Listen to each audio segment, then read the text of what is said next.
नमस्कार दोस्तों, स्वागत है आपका सीपी स्मार्ट क्लासेस में। दोस्तों, उत्तर प्रदेश में दो तरह की शिक्षक भर्ती इसमें चल रही है और दोनों ही शिक्षक भर्ती अभी तक इसमें कंप्लीट नहीं हुई है। न्याय और अन्याय के चक्कर में फंसी हैं दोनों भर्तियां। सरकार का दावा न्याय करने का है, छात्रों को लग रहा है कि अन्याय हो रहा है। तो 69,000 शिक्षक भर्ती और LT ग्रेड शिक्षक भर्ती के इन विषयों पर ही चर्चा करेंगे इस वीडियो में। तो शुरू करते हैं वीडियो। अगर हम बात करें 69,000 शिक्षक भर्ती की, तो सरकार योग्य अभ्यर्थी की नियुक्ति करवाना चाहती है और न्याय करना चाहती है। लेकिन 69,000 शिक्षक भर्ती में जो कुछ चल रहा है, क्या वह न्याय हो रहा है? क्या योग्य अभ्यर्थी खोजे जा रहे हैं? डीजे बजाने वाले लोग टॉप कर रहे हैं? क्या यही योग्य अभ्यर्थी हैं? 120 नंबर से ज़्यादा लाने वाले लोग टॉप कर रहे हैं। इसके बाद जो MRC बनाई जा रही है उसमें भी प्रश्न उठ रहे हैं, छात्र उसके ऊपर भी प्रश्न उठा रहे हैं कि MRC गलत तरीके से लागू की गई है। और इसके साथ साथ ही जब जांच शुरू हुई, जिसने इस शिक्षक भर्ती का भांडाफोड़ किया, उनका ट्रांसफ़र कर दिया गया और उनको प्रतीक्षा सूची में ही डाल दिया गया। आज की न्यूज़ है, दिखाता हूँ आपको न्यूज़। आप सब ने देख लिया होगा। ये देखिए, यहाँ पे लिखा हुआ है कि शिक्षक घोटाले का खुलासा करने वाले IPS पर कार्रवाई। शिक्षक भर्ती घोटाले में SSP सत्यार्थ ने एक्शन लिया था। प्रतीक्षा सूची में इनको रखा गया है। अब कुछ लोग बोल रहे हैं कि ये कार्रवाई जो की गई है, उनका जो ट्रांसफ़र किया गया है, उन पर जो एक्शन लिया गया है, ये इसलिए लिया गया है कि वो COVID-19 पॉजिटिव पाए गए हैं। ऐसी न्यूज़ भी टीवी पर आई। ये देखिए, आज तक में ये न्यूज़ आई कि सत्यार्थ पंकज कोरोना से संक्रमित हैं, इसलिए शायद लोग कयास लगा रहे थे कि शायद इसीलिए इनको जो है इनका ट्रांसफ़र किया है। लेकिन कोरोना पॉजिटिव पाए जाने पर किसी का ट्रांसफ़र नहीं किया जाता है, किसी को क्वारंटाइन किया जाता है। जो भी इस तरह का होता है उसको क्वारंटाइन किया जाता है और बाकी जो नीचे के लोग होते हैं वो ऑफिशिएटिंग के रूप में काम देखते हैं। दोस्तों, ये खबर देखिए आप, 3 लाख में पेपर बेचे गए थे। भदोही की न्यूज़ है। बेसिक शिक्षा परिषद की ओर से संचालित परिषदीय विद्यालयों में 69,000 सहायक अध्यापक भर्ती परीक्षा 2019 में हुए फर्जीवाड़े में जिले के भी कथित टॉपर इस वक्त स्पेशल टास्क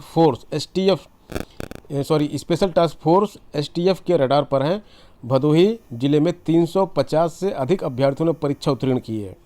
लिखित परीक्षा में 30 अभ्यर्थी ऐसे हैं जो 110 से 120 अंक प्राप्त किए हैं।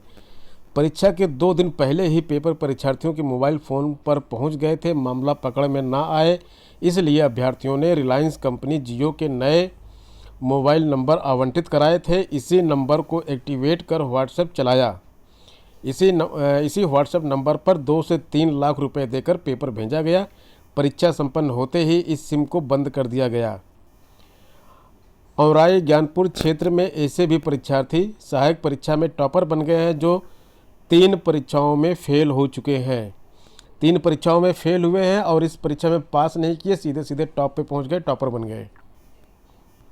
इतनी ज़्यादा उथल पुथल हो रही है 69,000 शिक्षक भर्ती में, किस लिए? क्योंकि न्याय दिलाने की बात कर रही है सरकार कि छात्रों को न्याय मिलेगा। तो ठीक है दोस्तों, यहाँ पे बात मैं भी ये करना चाहूँगा कि 69,000 शिक्षक भर्ती की जो परीक्षा हुई है, मेरा भी मत इसमें है कि परीक्षा रद्द नहीं होनी चाहिए, बल्कि जितने भी दोषी इसमें हैं, जितने भी नकलची हैं, उन सबको पकड़कर उनको डिबार करके उनके स्थान पर जिन लोगों का चयन नहीं हुआ है, मेहनती लोग जो नीचे रह गए हैं, उनको नियुक्ति दी जाए। तो ये तो हो गई 69,000 शिक्षक भर्ती की। लेकिन अभी LT ग्रेड की बात करते हैं। LT ग्रेड में तो कहीं इस तरह का कोई भी पेंच इस समय नहीं है। खासकर जब हम बात करते हैं 13 विषयों की, तो 13 विषयों की फाइलें निर्देशालय जा चुकी हैं। उसके बाद भी इनके साथ अन्याय क्यों हो रहा है और इनके साथ न्याय क्यों नहीं हो रहा? छात्र लगातार दबाव बना रहे हैं सरकार के ऊपर कि हमारे साथ न्याय किया जाए। उत्तर प्रदेश में जब लोक सेवा आयोग से पास अभ्यर्थी अपनी नियुक्ति के लिए सड़क पर आ जाएं, धरना प्रदर्शन करें और उसके बाद विधायकों के, मंत्रियों के पास जो है जाकर ज्ञापन दें कि हमारी नियुक्ति करवा दी जाए, तो इससे बदतर स्थिति नहीं हो सकती। क्योंकि लोक सेवा आयोग से चयनित छात्र हैं ये, और अपने आप में एक बहुत ही प्रतिष्ठित संस्थान होता है लोक सेवा आयोग किसी भी प्रदेश का। तो आज भी कई छात्रों ने ज्ञापन दिया और कई विधायकों से, कई मंत्रियों से मिले। तो आपको दिखाते हैं कुछ तस्वीर।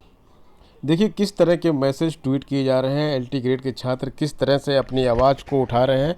एलटी है या कोई दर्द का सफ़र, ज्वाइनिंग की कश्ती रुकी है किधर। लगातार इस तरह से ट्वीट किए जा रहे हैं छात्र। और जो इनकी टैगलाइन है, एलटी चयनित शिक्षक पीड़ा है, और इसमें सभी लोग ट्वीट कर रहे हैं, प्लीज़ गिव अस ज्वाइनिंग। ये देखिए इस तरह के, और भी देख लीजिए, एलटी चयनित शिक्षक बदहाल नियुक्ति को लेकर बुरा हाल। तो इस तरह से ढेरों ट्वीट डेली किए जा रहे हैं।